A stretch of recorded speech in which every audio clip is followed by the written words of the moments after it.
Tapped in with us today is a gentleman who grew up in the valley, the other valley. Yeah, man. He had big dreams of becoming a fighter pilot, but when the path was taken away, he was forced to start over. Choosing acting wasn't easy, especially when the people close to him didn't fully accept his new path. But he pushed forward anyway and turned a setback into a real career, landing roles on FX's The Shield, major national commercials like K-Swiss. I love K-Swiss. Battle of the Haditha. His story is really about trusting yourself when the road changes. Please welcome Mr. Joe Chacon. Joe Chacon, man. Thanks Welcome, for having man. me, guys. Hell yeah. Welcome to 3P Studios here in the Pomona Arts Colony, probably one of the most creative cities in the Inland Empire. Have you ever been out here? I have. Have you? Yeah, Okay. and we'll get into that story. Yeah. Oh, okay. Yeah, because we were talking a little Story bit for that one too. earlier when you went on the coffee run over there, bro. Like, I know that took forever too, dude, man. that line was probably ridiculous, It right? was. Yeah, it's a pretty It cool was. spot, though. My past job, I would say brought me out here lots of times. Oh, really? Oh, okay. Okay, yeah, we'll get into that, Joe. Okay. And thanks for coming all the way out, too, because we had a chance to ask you earlier with Andy Q and I where you came from, the San Fernando, when you said the other valley, you know, because we're all SGV from the guys. SGV. You're from San Yeah. Fernando Valley, you know, so Yeah. that's cool. We always give people a hard time by like, oh, you're the other valley. We get it, you know. Hey, man, there's some rough areas. I grew up in a rough area. Yeah, Yeah. whereabouts? Pacoima. Oh, yeah, that is a rough Pacoima area. is notorious. The other- the other big town, yeah. Yeah. That's right. That's a double shot. Yeah, I grew up kind of like in the border between San Fernando and Pacoima, and they were kind of like rivals against one another. Yeah. Oh, gotcha. Okay, yeah, that's we always hear Pacoima is rough as hell, right? Like, Yeah, a lot of I've heard Pacoima is pretty rough. Yeah. We just talked to a guy out there, the hood foodie, Alexander, and he's from Pacoima, and we're gonna be doing some shooting out there soon, and not shooting, but you know what I mean, like filming. not the pew Nah, pew. we're not gonna Filming. No, not the pew pew. Just to be clear, yeah, you know, but he always says too, yeah, he's like, hey man, you guys got to come out here to the SFV. I was gonna say SFV, yeah, the SFV, and I'm like, wow, that's kind of far for us, you know, but you came out here, you said it didn't even take that long, so it's nice Sunday traffic, not Sunday, too bad. yeah. Well, yeah, it's a Sunday, so. So you know how we always, How long did it take you? About Maybe 30? 33 minutes. yeah. Yeah. No traffic. That's Not cool, bad at all. man. Not That's bad cool. at all. So your whole life out there? You grew up out there? Whole life, yeah. But I've kind of moved because the valley, San Fernando Valley, has a lot of sub-cities within it. Yeah. There's probably at least 40 to 50 other cities within the valley. Oh yeah, So I've kind of like hopped and skipped around throughout my adulthood, yeah. in that area. Yeah. So you Nice. still live out right now over there? I do, yeah, in Burbank. Oh, you're in Burbank. That's I know. I broke it down a little bit how we were at iHeart. iHeart, Yeah. and we were in Burbank for years. Media City. Yeah, man. Yeah, that's pretty where they much. do where all the work is done, and then the playground is Hollywood, right? Like Yeah. that's where everything It's gets. right over the hill. Yeah, right over the hill, right? Right up Barham, right? Yeah. Oh, yeah, that Barham. legendary Barham. Yeah. How is it that street is so jacked up, and it's like it's literally the biggest route to massive studio, like Warner Brothers, and you know all these picture houses, and it's like, why is this such a mess? It's so weird. Yeah, like, every time I drive down it, going back and forth, I feel like I'm gonna pop a tire. I know, right? You would think they fix it with all the money they got going on there, and Right. all the stars. I and mean, like, you saw what they built right in front of the iHeart Studios. I mean, know. it's like a whole like little Whole Foods. I don't know what it is, and then it's like apartments are on top of it. yeah, right? that whole living style now that they do. All that used to be just open. I mean, I know that they had done like this little trailway where it would make it nice, but it was just land. Yeah. And You- now it's this big old building. Burbank's a trip, man. You run into a lot of people out there, right? Do you do a lot of work out there when you? I know acting, of course, as an actor. Do you get a chance to do stuff in some of the houses the studios over there? The only one recently that I've been working on is the Darman Studios, and they're in Burbank. Oh, by, Darman. by the airport. Oh, okay. So I'm one of the actors on their roster. Oh, wow. So I've probably done about six or 7 episodes with them. Oh, But, nice. Correct me if I'm wrong, but Darman is the guy who does like all these different videos of like settings of whether it's like positive or. Yeah, it's his production's called Changing Lives Productions, yeah. and it's usually about like Karens that are like having issues. So that there's always a message behind it. But that he's known for that. But he does a lot of Karen type videos. Mm. Oh, okay. Yeah. Okay. Cool. I mean, because my son, my 8-year-old was the one that put me up on Darman. On Darman, yeah. Because all his shorts pop up. So I was like, what is this? And then I was like, okay, it's supposed to be like But the way I see it was like kind of inspirational at first, but I guess he's doing like Karen type videos. Yeah, it's getting a little long in the tooth. I knew it. How would you say growing up in San Fernando Valley, like what kind of influence do you think that had growing up out there to what you do today? I think it offered just the grit that I have. Growing up in that type of Chicano gang culture. Yeah. Really, because my dad's an OG veterano. Okay. Yeah. So he's from the hood. He's from the hood, yeah. Pacoima? San Fernando. San Fernando. Yeah. So he did a really good job keeping me off the streets, or me and my siblings. Cool. So, just being around that, Right. you can see where if you take the wrong path, where it can lead you. Because I know a few homeboys that have been shot and been killed. So, but he made sure that I developed a really good work ethic, and I owe that to him. Nice. Is your dad still with you today? Yeah. Oh, cool. Yeah. So you guys still get a chance to like hang out, and are you guys both live in the same areas, or? Yeah, they're retired up in the Silmar Estates. Oh wow. Okay. Yeah, that's a little more up, right? Yeah. Your parents? Your dad? Yeah. Oh, cool, man. OG veterano. Yeah, lives living up in the Silmar Estates. Estates, bro. Yeah, they don't even have power lines. They all run underground. Run underground. Oh. Yeah, they don't want that look, man. Yeah, that's gonna make their property value go down. That's right. That's cool though that he looked out for you like that, because not a lot of people can say, many of the people that we've talked to as well, that like, my dad didn't really care. He just let me do whatever the hell I wanted, or their father wasn't around, one of the two, you know what I mean? Yeah. And then some of them lead to that gang life or whatever their surroundings that they're being brought up in, that he looked out for you and said, not you. Yeah, since the age of like 5 or 6, he put me into sports. Cool. Yeah, Kept you busy. Get me busy on sports. Now, did you play baseball, basketball, all of them? Martial arts, right? Because I read on your... Yeah, so first it was baseball and Pop Warner football. Oh, cool. Okay. But the thing was, I was always the smaller one in my class in school. Yeah. So I got punked a lot. Oh, damn. So that's when he put me into the martial arts to learn how to defend myself. Protection. Yeah, for yourself. For myself, yeah. That's cool. That's cool. Do you still practice today? Martial arts? Still fight? Just on TV. That's cool. Yeah. And we're definitely going to talk about what you've some of your work, Cholo Noir, and of course Wolfpack Pictures, which we'll talk a little bit more later through the interview. But I kind of want to get more into like the acting part as far as getting roles, because I mean, obviously you've landed some major roles, which I mentioned earlier, and now you have your own things and you've done commercials. But what is the difficulty in getting these?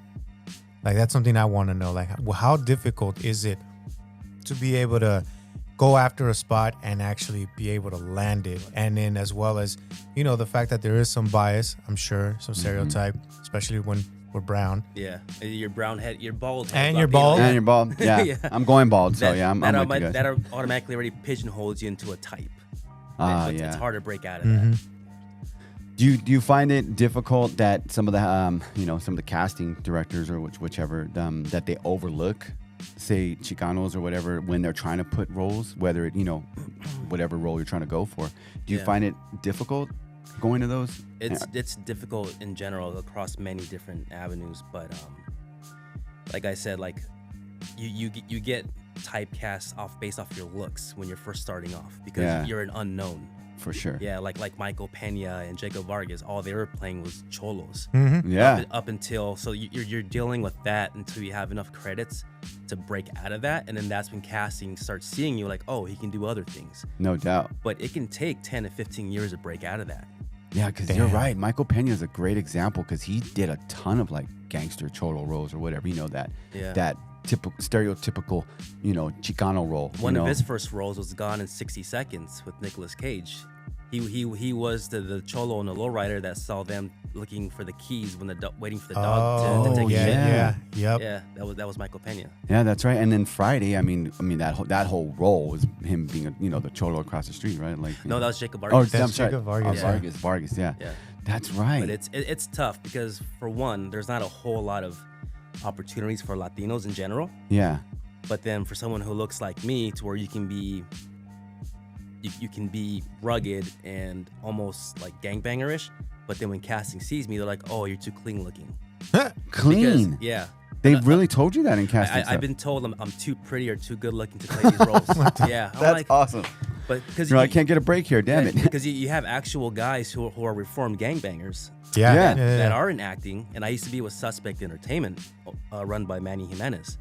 Okay. So I would go up against guys that have tattoos all throughout their scalps. So It's similar like to Jay like or Young Beeves. yeah, Jay Solano. Jay Solano. Yes. And then George. George too, yeah. Yeah. so when it comes to those roles, those guys would book over me because they didn't have a clean look. They had Yeah. they fit the profile. and production doesn't want to spend the money and the time painting fake tattoos because that costs more money for the project. yeah, it's already there. Yeah. Like for them, so it's kind of makes set But- already. But then again, I'm glad that I'm not fully tatted up because then it limits you to what you can play.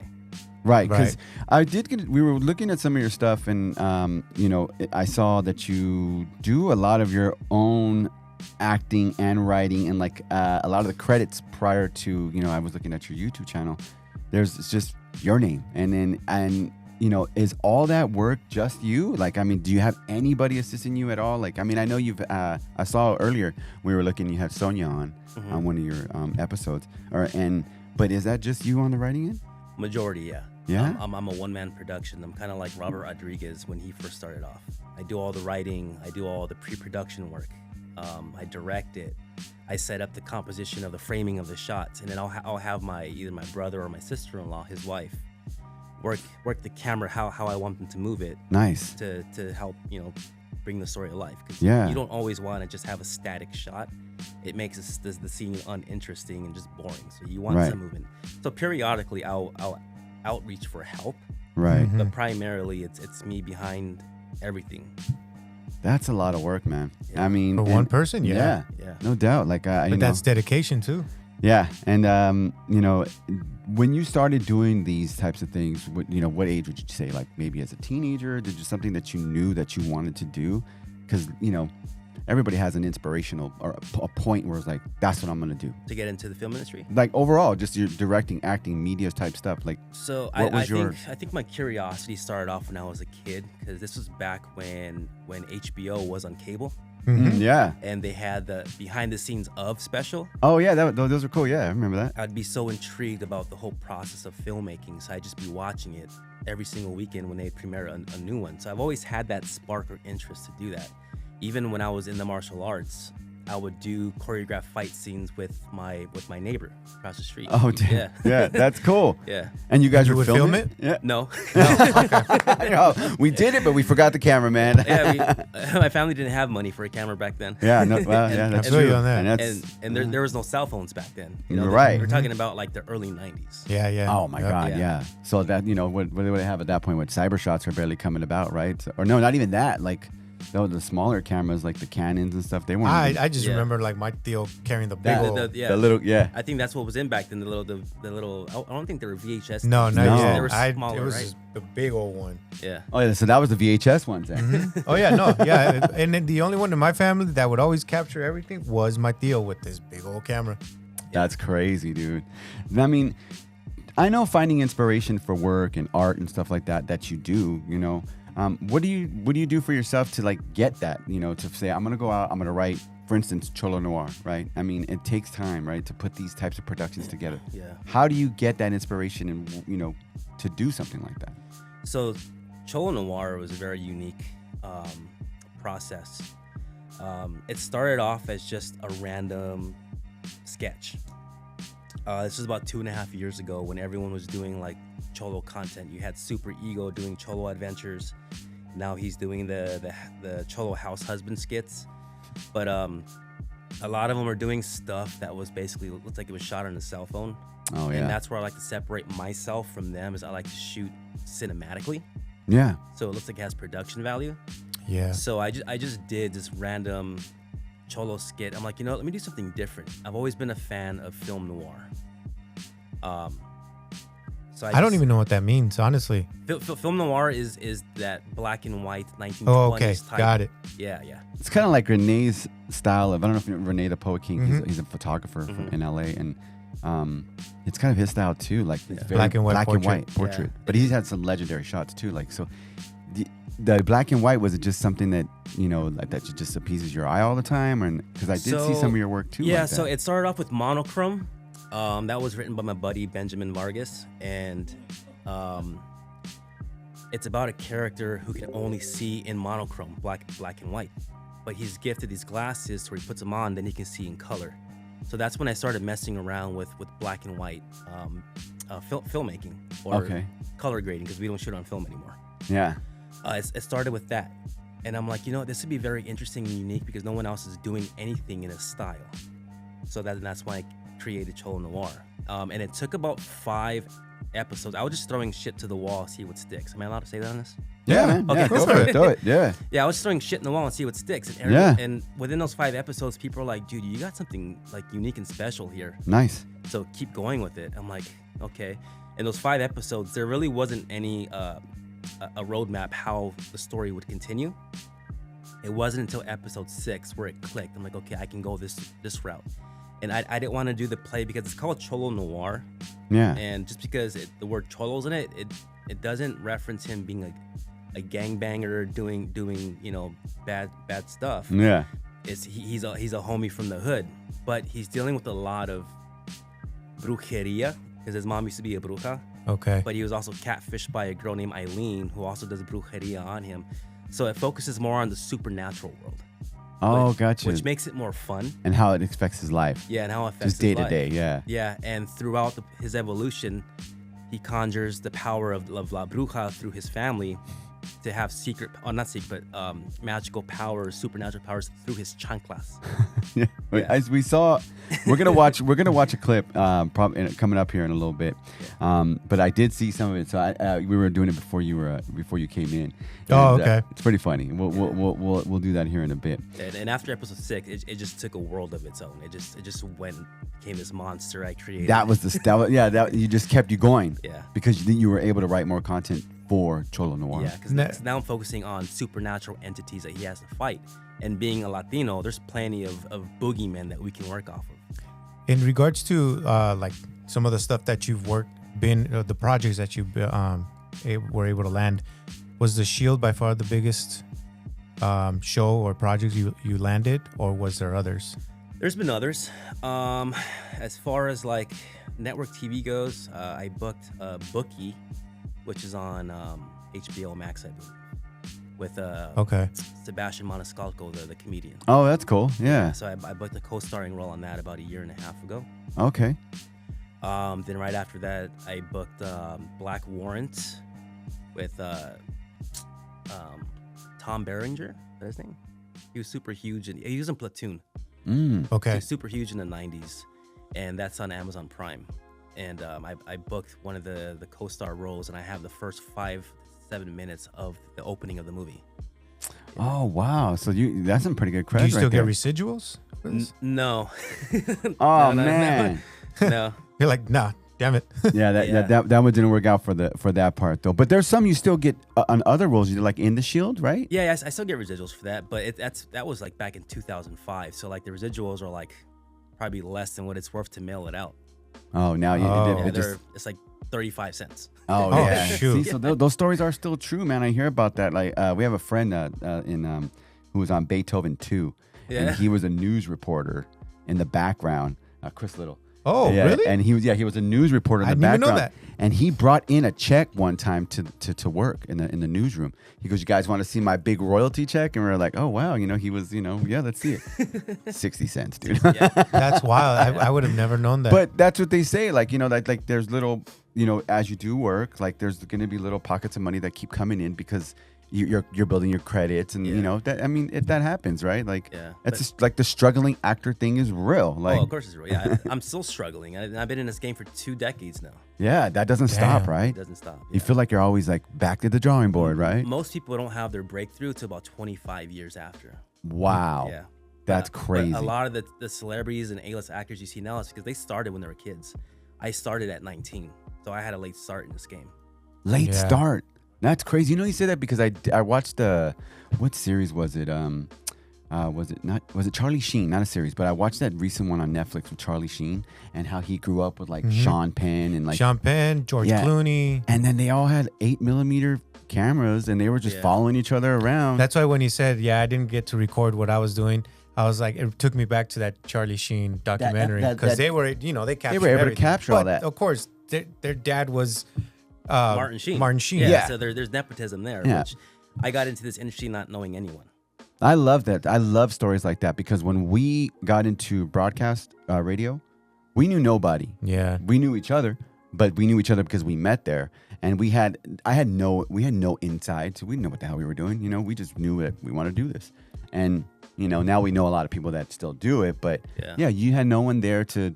You didn't have dad's money or investment or mom's or whoever. Or their support. Or their support. Yeah, for that matter, because that was another thing. No because doubt. His dad, I guess your dad didn't really Yes. fully support. So I dropped out of the Air Force ROTC program at UCLA. Tell us what happened there. So I graduated out of school early. I think it was about like 16 and a half. Smart guy. Yeah, I had, yeah. No wonder you were going to join the Air Force. I had the capacity to become a fighter pilot. And Damn. that path was already kind of paved for me. I was already talking to a colonel at Air Force Base. Oh, wow. He wanted me, because I couldn't get the scholarship to go to the Air Force Academy. So he said the next best thing to do was take the ROTC program at UCLA. So I was doing all my general ed classes at Valley College in the Valley, and then cross-towning to UCLA for the Air Force ROTC program. Oh, busy out there then. Yeah, and then I got the taste of being ordered around and marching, and I didn't like it. There you Yeah, go. I got yelled at by this little Asian girl who was probably half my size. But she was higher ranking than me, so I couldn't be unsubordinate, right? Of course. So I had polished my shoes that morning, and I accidentally got shoe polish on my shirt, and she noticed it. It was just a tiny little blotch. Yeah. And she got in my face. She's like, "What is that on your shirt? You cannot come here like that." I was like, "Yeah." I'm like, and just getting a taste of just having to follow orders. It was just like, yeah. I'm like, that's not me. How old were you again? This is probably like when I was 17, 18 years old. Oh, wow. Yeah. So like coming out of high school, that was your... Right out of high school. Right out of high straight school, into that was the plan. Yeah, so the plan was to do 2 years there, and then the colonel at Edwards Air Force Base could get me into the academy after 2 years. And then try to be a fighter pilot. Fighter pilot, yeah. And already starting to get flight time. Oh, wow. While That's I'm cool. going, yeah. So most people don't get flight time until after they get commissioned as an officer by graduating. So he had connections, so already gave me flight time so that once I graduated, I could already be in an F-15 or F-16 ready to go. That's crazy, man. But- that would have been some intense training. But I caught the acting bug, is what they say. Oh, okay. A buddy of mine was a childhood actor, and he invited me on set to a feature film that he worked on. What was the film called? The Price of Glory with Jimmy Smits. Okay. Oh, with Jimmy Smits? Yeah. Oh, This was like back in '99. You've been acting a long time. Yeah. that's a very long time. Yeah, see that he did get bit by the bug. He's still doing Yeah, it. yeah. Doing it. Yeah. So he invited me on set, and it was a big motion picture. Mm-hmm. So like I was just in awe of all the crew it takes to make a film. Yeah. And I met his manager, and he liked me right off the bat. So he's like, "Yeah, man, I'll sign you. Start getting you auditions." That's pretty cool. Did you do a lot? Did he get any work out of it? No, because I was still fresh. I hadn't taken any acting classes, so he kind of like pointed me in the right direction. Like, here, get headshots from this person, take this acting classes, do a couple of student films. So it was a slow, gradual thing. And also living at home at that time, Yeah. so it was very turbulent at the house because my dad was just very disapproving and upset that I dropped out of college to be an actor. And what parent wants their kid to be a struggling artist, right? Yeah, no doubt. When I had this in the bag to be a pilot. Yeah, 'cause you were the headed that great route. career. I mean, Yeah. I mean, obviously, if you land great act, I mean, eventually, God willing. But yeah, when you're going into, hopefully becoming what you would have hoped to become a fighter pilot. Yeah. I mean, that would have led to a great career. Yeah, and and the influence came from my Nino. because he's He was in the Air Force. Oh, Yeah. okay. So that's where the tie into the Air Force. I was going to ask that. Like, I would go to his air shows every fall. he was a pilot. No, he was a mechanic for the airplanes. okay. Oh, wow. Yeah, that's still a lot. So Yeah. we would have access to go to the air shows, and that's where that came from. You're fascinated by it, but, acting came And I'm along. sure your dad was like, "Yeah, my mijo's gonna be yeah. in this." I and then was- when you decided to go the other route, and you're still living with him, I'm sure Didn't he's work like, out. what are you doing? It caused a lot of turmoil. Like it got to the point where him and my mom were starting to get into a lot of fights. So my mom, Over it, huh? Over it, yeah. Wow. He thought I was the biggest loser. No way. Are you an only child? No, there's three of us. Three of you? I'm the middle. Middle Makes child. sense, right? Yeah. So like, I think like it was to the point to where like, it probably would have caused them to get divorced because of the problems that it caused. Just the fighting. way. Yeah. Me and him almost got into a fist fight. Damn. And that's so That's like serious. it got That bad. yeah. And my dad's an OG veterano. He don't mess around. Yeah, he'll get down. Yeah, I'm pretty sure he would have He's knocked my about that ass life. out. Yeah. Yeah. Well, the thing is, he knew I was capable of defending myself because he put me in the martial arts. Right. Yep. Yeah. So you had that too. Yeah. Yeah. So he's like, you ever step up to me? He goes, I'll blast your ass.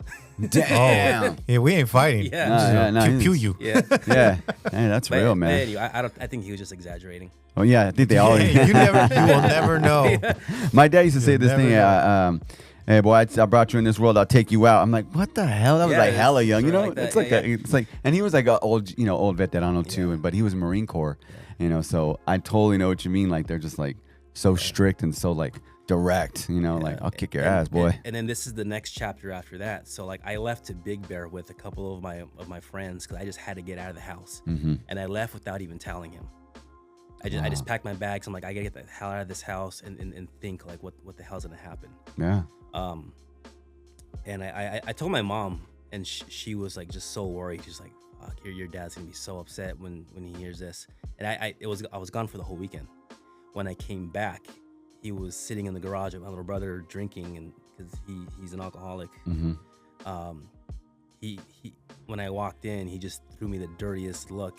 And then when I went to the room, he followed me in. He's like, "If you're not gonna follow my rules, get the fuck out of my house." Wow. Yeah. So next day I was gone. Oh, so No you way. left. Did you ever go You back? just said, fuck it. I'm I gone. went back once because this goes into the next part of my life. So being 19 years old, there's not a lot of jobs. So I was couch surfing at the time. I was sleeping on the floor. Yeah. I was sleeping on the floor of a friend's house. At that time, one of those buddies I went to Big Bear with, he was a sheriff officer at night and a male dancer at night. I mean, a sheriff deputy during the day and a male dancer at night. Okay, so Yeah, he male really dancer. did play the role. Yeah, Male so dancer. And a cop. Yeah, And he really did have the suit though to do it. dancer Yeah. takes off her clothes. So he kind of took me under the wing. He's like, look, Yeah. he goes, you want to make money, be able to support yourself. He's like, Yeah. look, I can get you a job doing this. And then that's when I got into the world of male exotic dancing. How long did you do that? 13 years. Woo. 13 years 13 of years. dancing. I wasn't even old enough to be in the clubs. because And you I- were already doing it. I was already doing it. So the promoters were like, look, bro, you can perform, but you got to leave after because we can't catch you drinking. Oh yeah, for sure. How old were you again? I was 20 when I started. Oh. Oh wow, so 1 year away from the legal limit. Yeah. This was all in the San Fernando Valley that you were doing this? Or Private parties. Private parties. private parties? Okay. But so Thursdays we had an actual residency at a club at City of Industry. It used to be called Camacho's back in the oh, day. yeah. I Oh, know. We know okay. all about Yeah, Camacho. yeah, Machos, yeah. Is that what led you over here? So I used to do private bachelorette parties, and it'll send me everywhere all throughout the Southern California. I would go as far as Palm Springs, Pomona, Yeah. you know, Pomona, bro. I know the streets of Pomona. That's right. Down to Orange County, Everywhere. everywhere. You told me a funny story, Andy and I, and I'm gonna bring it up. You said that you did a dance or for a bachelorette, Yeah. and then you went in and did her divorce party too. Yeah. What? Yeah, that's crazy, dude. Yeah. Like that's a full circle moment. So like, I don't think she wanted to be married. I think it was forced on by her family. Okay. But I did her bachelorette party, and a year and a half later, I did her divorce party. That's wild. Yeah, and I think I might have been the reason why she got divorced. No way. Oh. So there was probably some, play between that you two There were some extracurricular activities. activities. Yeah. Got Okay. it. Okay. In the Got it. bedroom Okay. after. Okay. That makes sense. Yeah, she apparently didn't want to be married, so there you go. I mean, that makes a lot of Yeah. sense now. Yeah, you and know. you'd be like, you'd be surprised. What would you say is one of the craziest things that you did? I mean, being a male stripper, right? What's one of the craziest things you think you might have done during that time? I think one of the craziest things, it wasn't what I've done, it's what happened to me. I've been shot at. Oh wow. Yeah, you mentioned this. Yeah. When him and I were having that conversation, he was telling me he got shot at. I was like, damn. This was in Baldwin Park, which is not too far from here. Oh, My that's where he's hometown. from. Oh, yeah? Yep. Yeah. Not So, surprised, knuckleheads out there. Yeah. This guy's been. You've been around, dude. I've been through every fucking barrio, fool. Have you been to La Puente? Oh. Yeah, La Puente. Oh, there you go. There you go. Hacienda Heights. Oh man. Yeah, you've been around the San Gabriel Valley, man. Yeah. So what happened was, there was this chick there. I think she was probably tweaking on something, but she thought that I stole money. So we get tipped, right? And part of one of the games we play to get tips, we tell the women to put dollar bills or whatever they want in their clothing, and we go and give them a lap dance and take it out with our mouth. So she accused me of taking her $100 bill, and she's like, "Go through your bag. I want my $100." I'm like, "I have $1,000 in there. I have several $100 bills." I'm like, "How do I know you're telling the truth?" She's like, "All right, eh?" She's like, "It's gonna be like that, fool." She's like, "I'm gonna call my primos to come and check your ass, dog." No way. Yeah. So me and the other dancer are like, "Fool, hurry up!" Like she's gonna do this. Yeah. So we got dressed, and she was already out there. Coincidentally, her cousin lived like 2 blocks away. Oh wow. So when we were walking out with our roller luggage, because that's what we take, because all of our costumes and all of our money and all our stuff's in there, right? All in there, yeah. So as we're walking out, this lowrider Oldsmobile, of course, typical, right? Pulls up, and she's yelling, "That's damn primo!" No way. So 2 guys come out, and all I see is one of them reach behind his back and start doing this, and the other dancer didn't see it because he was looking for his keys. He couldn't find his keys. And I'm like, "Angel, run!" And it seemed like the scene from Boys in the Hood. Oh, when Ricky's about to get popped. Yeah. Oh damn. Yeah, in the alley yet. Time just slowed down. Oh damn. So I dropped my bag, and me and him just split, and we're hopping over people's backyards, hiding under cars in their garage. Pit bulls are chasing us while I'm going through backyards. That's wild. That is crazy. This was in BP? That was in Baldwin Park. Wow. And was it a bachelorette party or a private party? It was like a birthday party. Birthday party. Yeah. So as I jumped the wall, I can hear pop pop, shoo, shoo. So I can hear the bullet just going right into the wall. That's scary, man. Yeah. All for $100. Yeah, I know. All for $100 From some tweaker. Did you still do shows after that, or did you still? I had a bit of PTSD after. Yeah. So it took me about like a couple of weeks to Put it on pause for a little bit. Yeah. That's So crazy. how long after did you just decide, you know what? Fuck all this. I stopped at the age of 33. Okay. Oh, so you kept doing it for Yeah. 13 years. 13 Well, yeah, years. 13 years. Yeah. Well, it was all for the dream because I refused to get a job because the thing about dancing, it gave me flexibility to focus on my acting during the week. Yeah. Got it. And I made all my money in Thursday, Friday, and Saturday nights. Oh, okay, that makes sense. So I mean, because you needed to also, if you got a casting role or something or some sort of pitch during the week, you can't just leave a regular 9 to 5. Be like, I gotta go. Yeah. Yeah, Would yeah, you- yeah, Not how it works, man. I lost a couple of jobs because of that. Oh, Would there you you go. say that, going through some of that stuff and then, stripping to make money, do you ever look back and kind of like, really go back and, man, I could have been a fighter pilot making all this money or whatever it might have or been. a pilot. Or pilot, whatever. I still today kind of go through that. Yeah? That inner confliction, like, because it's still a daily struggle. Right Yeah. now. Yeah. Because I was laid off from my job a year ago to this date this month. That's crazy. Yeah, they gave me a severance package, so I've been able to. Yeah. Yeah. Been there. So it's like, and I'm still struggling as an artist. Of course. I have my production company, but it's still not profitable. Right. But it's like Ice Cube said, if you want your own business, you got to put in 10,000 hours before you even make a It's the quarter. truth. You know, it's funny. We were just talking about the 10,000 hour rule or marks. He mentioned that. Yeah. Yeah. Andy Q, our production director, is here in the house. He mentioned it on our last episode, and he was like, man, it's something about putting in those 10,000 hours or whatever it is, and to anything that you want to master your craft. And there's so much truth to that, because if you don't do enough work, then you're not going to get any results. It's the same with us, doing this. It's not like we're profiting off of, getting to interview you or anyone else that we've had. It's a work in progress, and it's a struggle, and it's a bitch because we do have our regular 9 to 5 jobs. And a lot of times, like when I'm trying to, get together with him to like get me or work on some other things, it's hard, especially when you're not making it. It's like, there's no motivation, to like say like, yeah, I'm down. I'll drop everything right now because I'm getting paid for this. We're not. Yeah. So yeah, And I'm coming up on the 5-year benchmark of operating Wolfpack Pictures. Oh, okay. So I feel like I'm about to hit my 10,000 hour. Funny No, thing seriously. is, I have a huge investor meeting tomorrow that wants to invest in my upcoming projects. Oh, nice. So we got you right before you're about to yeah. extremely blow up with Wolfpack. And we want to also watch your Cholo So if Noir. you do blow up, you just remember us. Yeah, no. And no, give we us got, a shout out. we got it right here, man. We got it on lock, you know. But we want to go over your... So quick backstory. So Yeah. in that year I was laid off, I developed the second season of Cholo Noir. And what we're going to watch is the teaser for season 2, episode 1. So you already have season 1 Already. currently available on YouTube, right? Both seasons are available. On YouTube. On And YouTube. what is your YouTube channel? It's Cholo Noir. Cholo Noir. Yeah. Okay, cool. We'll list that in the link below. And guys, give it a go ahead and click through right here. So let's go ahead and run this teaser that you showed us earlier.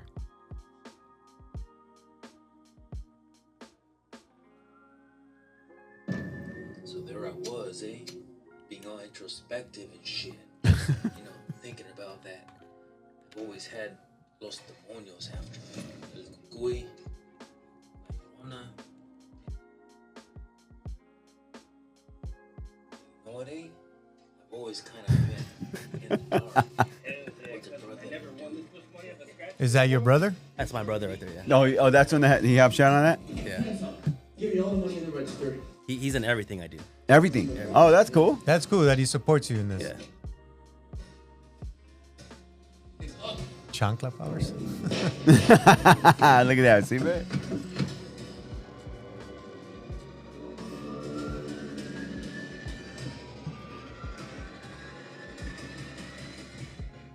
Cholo Noir. Even though this was what, a minute and 9? Yeah. How long in reality was it to do all that? It took me about 9 months to complete season 2. Really? But I'm saying just this scene.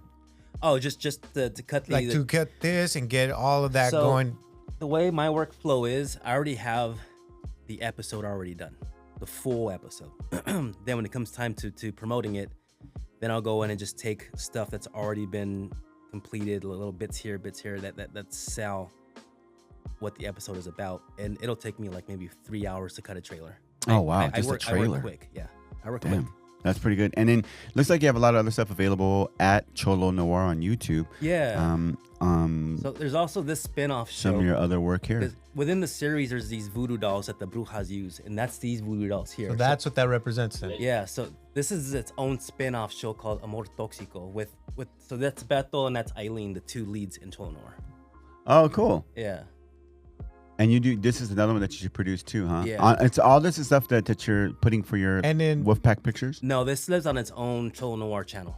to get okay. them, the way that you get them to move around, I mean, how difficult and the patience to do all that. Yeah. I mean, how long does that take? It can take me about 8 hours to make one of those episodes. No way. Yeah. How many? 8 hours. 8 hours. It's a regular day, man. Yeah. Regular day. Regular Yeah. day for work, you know? So what I'll do is I'll AI generate the background. Mm-hmm. So a lot of it's shot like a sitcom. So there's certain, like that's the living room right there. So there's scenes that take place in certain rooms, but I use a blue screen Okay. Oh, Yeah. cool. for them. It's like a mini novella. Yeah. That's cool. What do you want to do with this project here? just grow the channel for Cholo Noir and create its own brand. Oh, okay. Yeah. 'Cause What's the goal for Cholo Noir though? Like the trailer that we just saw. I mean, to develop a feature film in feature film. Feature film, yeah. Nice. What if they offered you a series? Would you do something like that? I mean, you're already doing a series on YouTube, but what if like a Yeah. Netflix or a Prime came along? I'll do whatever gives me the money. Gives Yeah, you a that little makes sense. for Yeah. your work and stuff And like I'm that? assuming it'd be under the category of like dramedy, as they call it. It's an urban dramedy. Yeah. With- That's like a real term now, Yeah, right? dramedy. Really? Yeah, Gosh. drama and comedy. That's crazy, Because man. Cholo Noir is funny, but there's moments of seriousness. yeah, for sure. Because you have to ground what's going on. The story. Like, I mean, it'd be hilarious if like a person has these magical powers through their chanclas. Yeah. You got to be able to ground the seriousness and the drama so that it doesn't just seem stupid. I could see, I could see what you mean by that. Yeah. And you want it to be legit. So in regards to obviously your dad, does your dad still not support what you're doing? Not really. And No. how's your guys' Yeah. relationship? It's cool now. We just don't bring it up. Oh, He just Yeah. refused not to sweeping talk under the about it. rug. Yeah, because to him, if I'm not making some money doing it, then What's the You know purpose? what it kind of reminds me of? You ever watched the movie Flaming Hot? Yeah. How him and his dad just didn't see eye to eye. Yeah. And the dad was just trying to push him to work with. That's exactly. That's it. kind of what it reminds me of. Yeah, you know, that- you're trying to do your thing, trying to figure it out, and meanwhile, your dad is trying to push the direction that he thinks is right. And a lot too is like you got to have job security. So like my dad comes from that generation where you have to work for someone. Yeah. You got to clock in, clock out for someone. Right. Because to them that represents security. Mm-hmm. And if they see someone, if their own child is trying to create something on their own self, there's no security net. Yeah. You know. It's like starting your own business. I mean, and you are your business. Yeah, You're a exactly. brand. You are your brand. And You have no kids? No. Lucky you. No wife. No wife. No kids. No girlfriend. Nice. The ladies hit me in the DM. Hey, hey, and he used to strip, so he Yeah, can give yeah, you a little yeah. show if you Yeah. play the cards right. Where can you be reached at on Instagram? Is that a good way to reach out? Yeah. I got a few social handles. Which are the ones that you primarily go after? We know we see the actor one, we see the Wolfpack one. Which is your primary? The at actor_ Joe Chacon. Got it. Okay, Yeah, so that's my that's primary that's one. your primary one. Yeah. That's cool because I saw the Wolfpack one, and I was like, well, it's got it. But I know that's a lot just to represent your work. And then Cholo Noir has its own. That's at Cholo_Noir. Cool. And we'll be sure to list all those, of course, underneath in the comments so that everybody can go and check out Joe's work. Joe, we want to ask you a couple more questions and about, the struggle that you're going through still, like making these films and being in part of the industry and what it takes, because it's obviously difficult for everybody to go because we've talked to like Chicano Hollywood and we talked to Sonia Balcazar and, and they've mentioned it too, like how it's just no matter how many roles that you get, it's still just a difficult time to do this full Especially time. now. I feel like there's less representation of us now. Really? You think it's less? I feel like it's less because I'm constantly on the grids. The Mm-hmm. grids is what the system of submitting yourself to casting notices to be able to audition for the role. And what do you think needs to happen to see that change? I think we need more Latino writers. We need more Writers. Latino producers who can greenlight stuff. And I know it might sound kind of like a conspiracy theory. I'm not a conspiracy theorist, but I feel deep down like there's a conspiracy to keep the Latino people down. Even in that industry. Even in this industry. Right. Yeah, they don't give us the opportunities to fail. Because Would you say though too that and I'm not trying to like, well, I guess what I'm trying to say is, for example, Selena, who played it? J-Lo, yeah. who happens to be what? Puerto Rican. Yeah. Not Mexican. Instead of a Mexican. Yeah. There's other characters that were played by other Latinos who weren't actually Mexican. Yeah, and So- at least it was a Latina. Yeah. Yeah, but again, and this is something that I wish I would have brought up to Johnny, but it's like, when are we gonna have the opportunity where if it portraying, like Lou Diamond Phillips played Richie Valens. Yeah, he's Filipino. Right? Yeah, and he's Filipino. Yeah. So it's taking away from Mexicans because Richie Valens was Mexican. Yeah. It's taking away those opportunities from those actors who can actually make an impact and open up opportunities for people like Joe, people like Sonia, whoever it may be out there. And that's why I'm in this fight with Wolfpack Pictures, is to bring representation for the Latino community, for the Chicano community. And when the white people who are making all the decisions, they see a Latino as a monolith. They're like, oh, you're Latino, so that encases everything. Puerto Ricans, South Americans, Mexicans. They don't understand that there's subcultures within the Latino community. Like, a lot of them don't even know what a Chicano is. Yeah. We hear that a lot too. Yeah. Like So we have our own traditions and our own way of doing things. I mean, you can even take it back to the Blood In, Blood Out movie, Benjamin Pratt. Right. Yeah. And that guy still does Peruvian and I don't know what else. But He's then Latin, too, like, American, but he got in at a time where you have to give yourself a white last name to be in this industry. So he adjusted around what their standards were, I guess. Well, for the industry. A lot of Latinos had to do that. They had to change their last name because it's too ethnic. Yeah. I mean that's not an issue anymore these days. Like, Well, like the Estevez, Charlie Sheen changed it, even Yeah. though his last name is Estevez. No doubt. yeah, That's true. Yeah. And all these years that whole family has done a ton of stuff in the industry. yeah. but not. We all know them as Sheens. We don't know the Estevez part, Yeah. which is the true. They had to change it around, And just like you were saying. And they come from a Cuban background. Yeah, they're Cuban. Yeah, but see, they made But that only adjustment. Charlie was the one that really changed his last name, because the Martin kept it, and then Emilio kept it. So Yeah, kind of weird how that all that has to happen just to get a freaking crack in the industry, though. Like it's Yeah. so difficult. That's why I had to ask you, like, what can change that? Like, and I think you're right. Johnny even mentioned that too when we talked to him, Chicano Hollywood. He said that, yeah, we need more people behind the scenes. Not everybody could be in front of a camera, or not everybody could like write or whatever. We do need more behind the scenes people that have knowledge and connections that can get you to a suit. But would would you also say that there is certain, I guess I would just categorize it as Latinos that maybe gatekeep in the industry? Is that do you see that? In the early days, yeah. Yeah? Not so much anymore. Johnny mentioned that too. Yeah. Yeah. In the early days, yeah. There is a big Latino renaissance happening right now with the arts, with film and TV. We're getting to that point where we can start being the decision makers, but That's where we need to be, right? the Jews of the industry still control the money. So they're the ones with all the capital To fund a to lot of the fund our projects. stuff. Yeah. I feel like it's harder for Latinos themselves to fund stuff. I mean, it's going to take a collaborative effort, like people like for example, Chicano Hollywood, and other big, or like even Bernice's From the Streets to the Set, to create their own media and be able to say, like, screw them, we don't need their money, we have our own funding. Like question for you guys: when you're scrolling on Netflix and Amazon Prime, how many films do you see where it's an all-white led cast that you see on the posters compared to a Latino being on the poster as the lead? 90%. It's like 90-1. Yeah, straight up. Yeah, so they don't want to take the time to invest in us to grow, and that's why I feel like they're intentionally trying to keep us down, because the black people they've already done it. They have their own ecosystem. Yeah, that community is, And you got people like Tyler massive. Perry, who gives his, other people opportunities. But one thing that really bugs me is that Latinos don't show up for each other. That's a big thing. We are our own worst enemy, and so that's been a well-known thing. So it would have been nice for like guys like George, I don't know, the comedian, what's his name? George Lopez.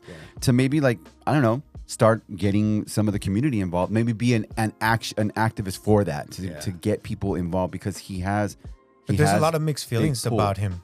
Yeah, because like there was this up and coming comedian, Barbosa. Yeah, he's like, who's that? Like, he didn't even give him the ladder. He didn't to give come him up. give him no playtime, give him no credit, dude. Yeah, and it's sad that like Latinos that are at that stature, they turn their backs on their own community. That's terrible. And mind you, George Lopez always goes back to who's the actor dude that he always talks shit about? Ernie? From Chips? No, not Ernie. Eric Estrada. Eric Estrada. Estrada, yeah. George Lopez always goes back in his comedy, and if you look back to some of his old comedy, he always says, I was really trying to meet Eric Estrada, and that fucker, whatever, I'm paraphrasing, he, basically said, like, who the fuck are you, kind of thing. And I was young. So his main thing has always been like, hey, Eric Estrada, fuck you, kind of thing. Like, look at me now. Yeah. But I'm selling for at him- arenas. You're still But driving for around. him to here. say that and then diss a young and up and coming comedian, it's like, dude, you're contradicting yourself. Yeah, on that. totally. I think where that comes from is because there's not a whole lot of opportunities for Latinos in this industry. So it's like we're rats fighting for crumbs that they're giving us. And there's It's not that funny, many crumbs. Like what you're saying is what Johnny was literally saying as well. And other actors too, and actresses, Sonia and Jay, they say the same thing. So within the industry itself, like, I don't say we're hating on it, but it's more, they say it shouldn't be a competition between other actors because you're on your own path, your own journey. Yeah. But we're all fighting for the same job. I mean, there is a competition And- to it. Like, that's crazy And not to think that. there's very few of those jobs. Right. So that's why there's kind of, I don't want to say gatekeeping, but there's just like this ladder that gets pulled up because there's not a lot of opportunities for Latinos. So we're fighting for the crumbs. For that one role. and you got like 300, Chicanos and Mexicans, Latinos, Yeah, whatever, yeah. fighting for that Like role. even in Netflix when they had that show Gentified, I thought that was a great show, and it got pulled after Yeah. I think 2 seasons. Yeah.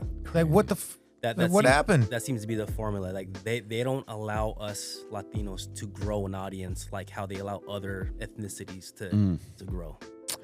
Tell us what projects we already know about Cholo Noir. What other projects you got coming up for 2026? So I'm stepping into the vertical micro drama game right now. Vertical drama integration, is that what you said? Yeah, so what's really popular right now and is taking off like wildfire is it's called vertical micro dramas. Oh, Vertical micro, there we go. So we Yeah, were that's trying to what- figure it out when you said, we're like, what is So, that? Vertical because it's vertical on your phone. Right. Everyone's watching content on their phone. Yeah. Right? So that's why it's called vertical. Micro because they're It's only, short film. they're only minute-long episodes. Oh, But wow. it's a series of up to 60 episodes. That's crazy. Yeah. Is it a trend that's going right now in the industry? It's a huge trend. It came from China. Okay. It's been here for about a year and a half, 2 years. And this is a $1 billion industry right Is now. it kind of No like the way. Pocket FM? Do you know what Pocket FM is? No. Okay, Pocket FM, they have a bunch of different drama stories, and it's like never ending though. And they're short stories, but you get to hear maybe like 3 or 4, and then you get hooked, Yeah. and you gotta pay, Yes, and then you gotta pay for more. That's exactly it. So Okay. the way the apps work. So there's like really 2 big ones here called Real Short and Drama Box. And what they do is that they'll give away several episodes for free, but then there's a paywall after that. Gotcha. But the way they're written is that there's a hook after each episode that just keeps you binge watching Yep. these. Yeah. And they're only a minute long. So you're like, oh, it's a minute. Next thing you know, you're already going through the whole series. Yeah. That's crazy. So right now I'm stepping into that game. I have plans to shoot my feature film later this year. But right now this is part of the investor meeting I have tomorrow. Because he wants to invest in this. And I already have several shows already ready to go. And this So investor you're is getting comes ahead from of where? it. He's a referral through a buddy of mine. Okay. Yeah, he's like a country music singer or something like that. Oh wow. And he wants to invest into to film and in film production. Nice. Yeah. So that's Yeah, coming well, soon I for you. really- That's a 2026 project for sure that's coming up Yeah, for you. yeah. That's cool. Not a project, something that he's well, going to it's land. gonna happen. So yeah, Yeah. it's going to happen. I had a chance to scroll through your IMDb before we talked about it, and then I brought it up in the studio too. You got a lot of work, man. From dating far back into 2010, I think. Even before that. Yeah, You were- before that too. You Yeah. were on Crave, The Fast Life? Yeah. That's J.R. Esquivel too. Yeah. I've known JR since back then, since he worked on Crave. You know, I didn't even know Yeah. that. That's why, like, when we I saw had this- JR And here. We had JR Funny on. story. In fact, I took his role because JR is a devout Christian. Yeah. Right? Okay, yeah. So the scene was a party scene where women were supposed to be partying with women. And he's like, yeah, I can't do that. It's disrespectful to my wife. So then Joel Gonzalez, the producer, JR's friend, he hit me up because I've known Joel forever. He's like, hey, I need you. I'm like, okay. Yeah, I'll take it. Yeah, I'll take it. But that's the story behind that. That's crazy. Yeah, when I saw JR. Crave, The Fast Life, I'm like, that's JR's. What a Yeah, trip. Yeah. Yeah, you have a lot of credits Yeah. up, man. I wouldn't say I took it. He didn't want to do it for certain reasons, and I was available. And then you were also worked with Richard Cabral?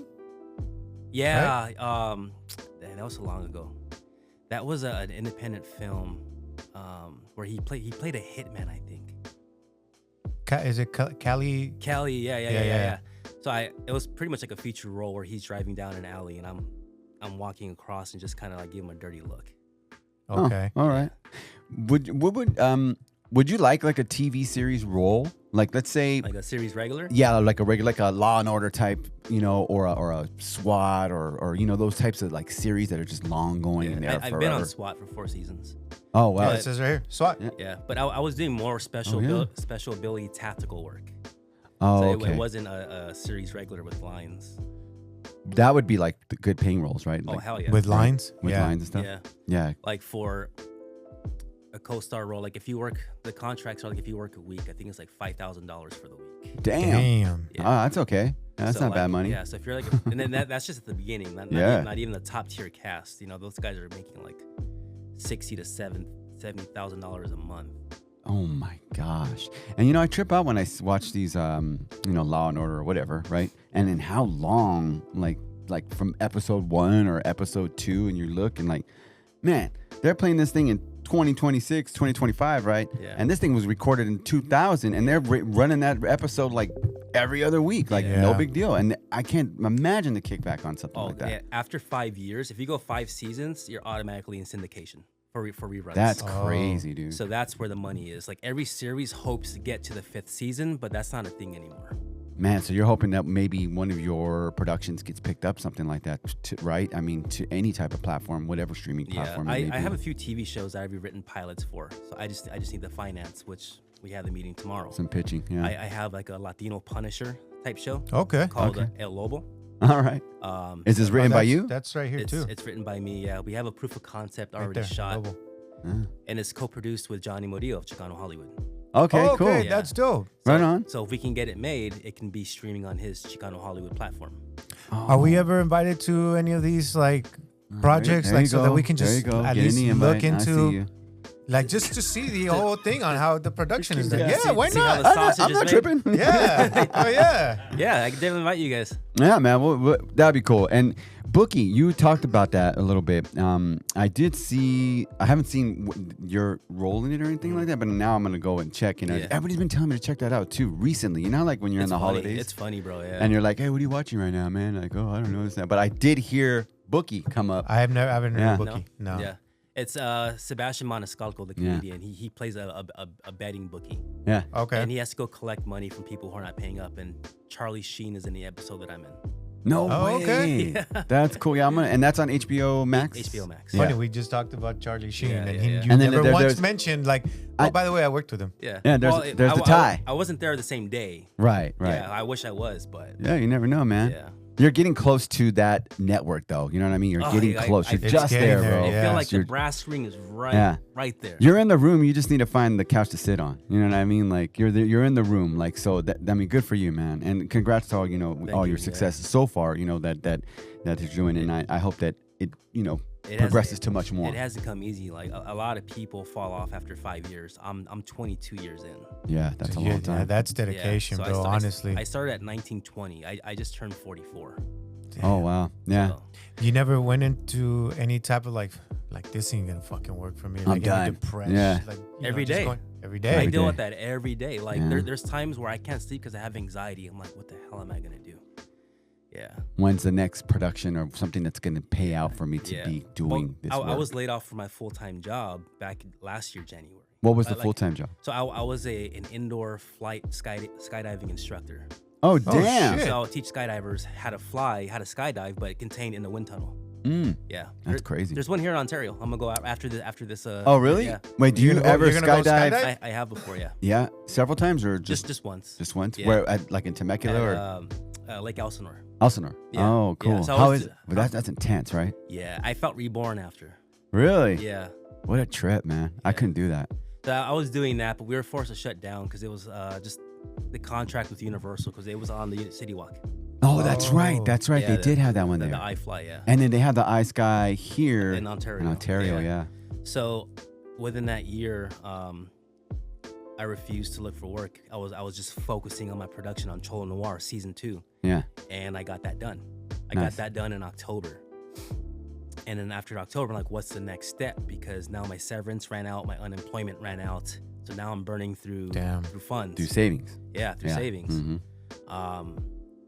And like at night, I couldn't sleep. I'm like, damn, what the hell am I gonna do? Like I've been applying for full-time work, but full-time work is gonna take away all my time and efforts putting in. For your creative Yeah. side. So like now I have this investor interested. It just feels like the planets are just aligning up. Yeah. Hopefully, man. Yeah, like Yeah. there's a synergy that's happening.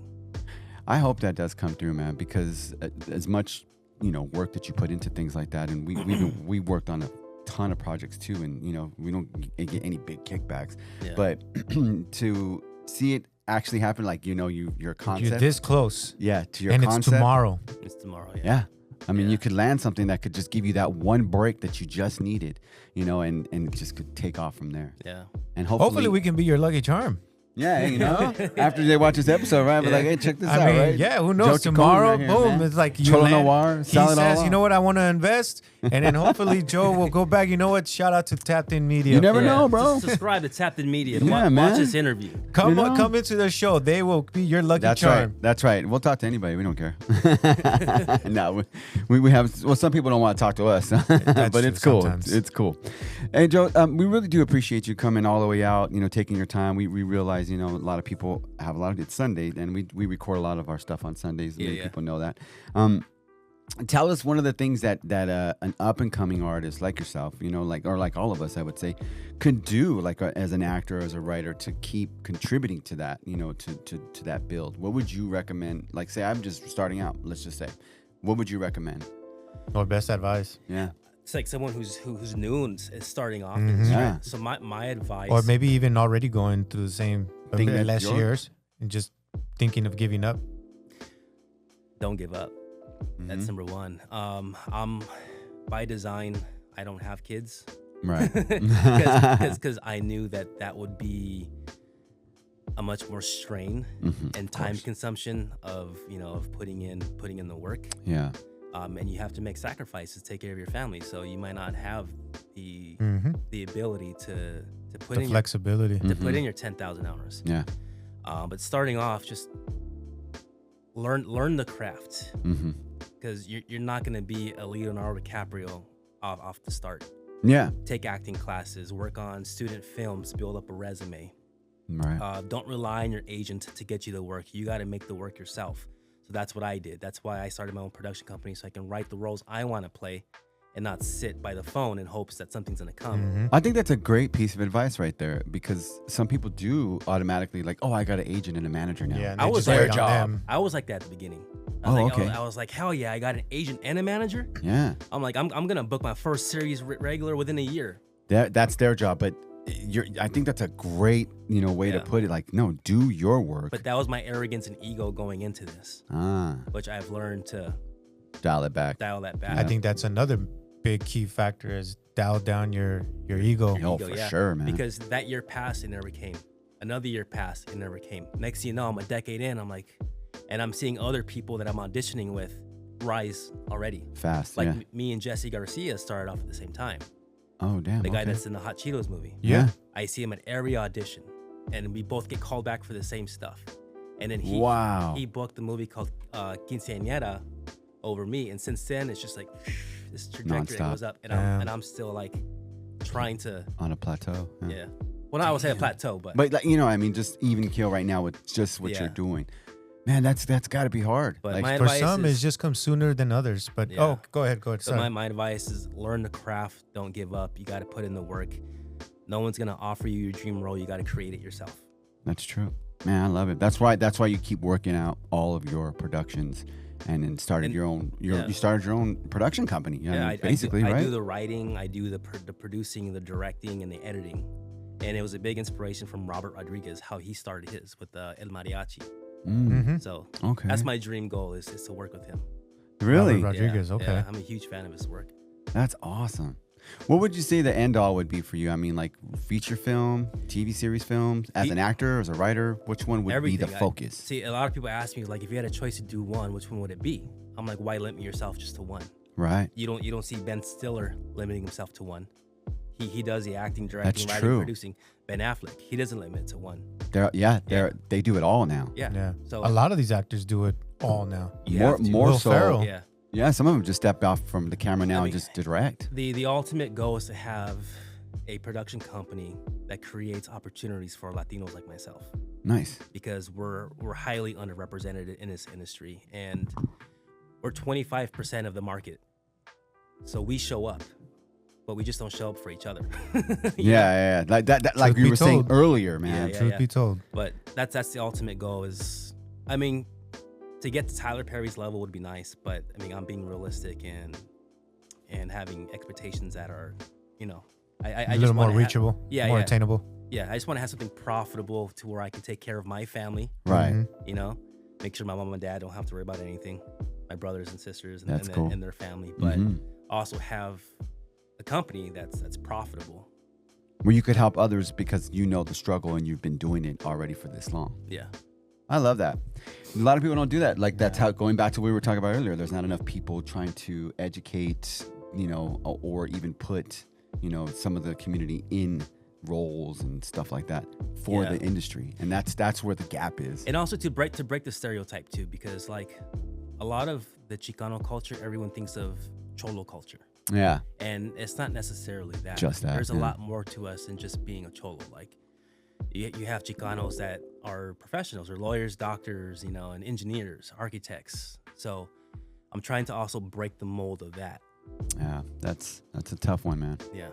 That will be hard. But I hope your journey helps, or I hope it goes better for you and helps people too along the way, because it seems pretty genuine. Yeah, I hope it can be an inspiration to people that are struggling as artists to they see the resilience that I had and never gave up and just kept going after their dream, because it could happen, you gotta keep with it. Yeah, well, it's open door policy for us here, man. If you ever have anything that you want to promote, now of course we're going to promote Cholo Noir and other stuff that you have, and you're more than welcome to come if you have a new project to pitch in, which tomorrow, if that meeting goes great, we'd love an update. Awesome investor. We'd love an update. Come on over and give us an update, man, because we're all for it. We tell everybody that too. Well, almost everybody that, but we mean it too. Like, come on back. Like, we told Johnny the same thing, and Sonia. Yeah, so almost everybody. Almost. Pretty much everybody. Yeah. And everybody will have an update. Yeah, no doubt. And then before we end it, obviously we always end it with a quote. Yeah. And I'm pretty sure you're familiar with this one. It's there are no promises in life, but only what you promise yourself. And I saw that and I'm like, you know what? I'm not gonna go digging for one, especially when he already has one. So, hey man, yeah, we do. Is there a reason for that's this cool. one? Yeah. You can't let yourself down. Like, you can't live up to the expectations of others. You gotta make things happen and just promise yourself, because at the end of the day, you gotta look yourself in the mirror. It's true. And ask you, what have I accomplished in my lifetime? Ooh. That quote came from my good friend Manny Jimenez of Suspect Entertainment. Oh, okay. Yeah. Cool. Well, shout out to Manny, man. Yeah. You just Shout out put the Manny. quote on there. There it is. Right on. That's dope. Well, thanks for your time. Is there anything else you want to promote with us before you head out, man? Yeah, you can find all my work on YouTube at Wolfpack Pictures. There's Cholo Noir, and then you can find us on Cholo Noir. On TikTok. Oh, cool. So it's wolfpackpictures.tv, Cholo_Noir. Yeah. Nice. Cool. Well, thanks for coming around, man. We appreciate it. And if for anyone out there, please go ahead and give us a like, subscribe, hit us up on TikTok and Instagram at @tappedin_media. Of course, I love how you now mention it without having any issue Roll the with tongue, TikTok. bro. See, man, that's putting in my 10,000 hours, You bro. always had an issue with TikTok. That's why. Putting in my 10,000 hours, man. I got you. Joe Chacon was our guest, man, and he spread a little knowledge on exactly what it is for the film industry. And go ahead and give him a like and subscribe Good on insight. all of his stuff. It's very important that the community reaches out, because we talked about it, and it's good to see that someone like him keeps working at it no matter how the challenges and the struggles may be. And that's what this is about right here on Tapped In Media. Thanks, everybody. Take care of yourselves. Thank you, guys.